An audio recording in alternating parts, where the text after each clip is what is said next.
చూసానండి, చాలా బాగుంది. నాని గారు కూడా కొత్త కనపడుతున్నారు ఈసారి. బాగుందండి.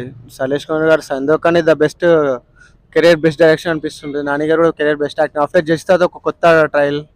హిట్ త్రీలా ఆయన ప్రొడ్యూస్ చేసి సార్ ఆయన హిట్ త్రీలో యాక్టింగ్ చేయడం అనేది కూడా కొత్తగా ఉంటుంది కదండి. Specially anger management, A A A special artist that was super.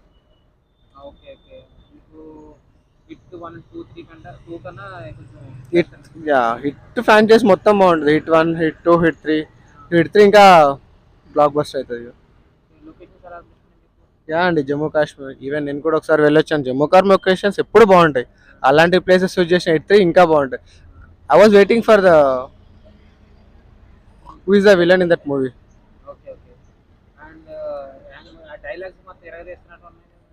అండి, definitely.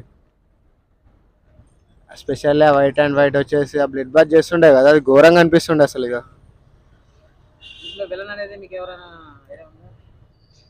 And I think Nani గారే. నాకు ఎందుకు ఆయన రోల్ చూసుకునే అట్లా అనిపిస్తుంది, నాని గారు ఏమైనా ఆపోజిట్ అవుతారేమో అని. Chance maybe.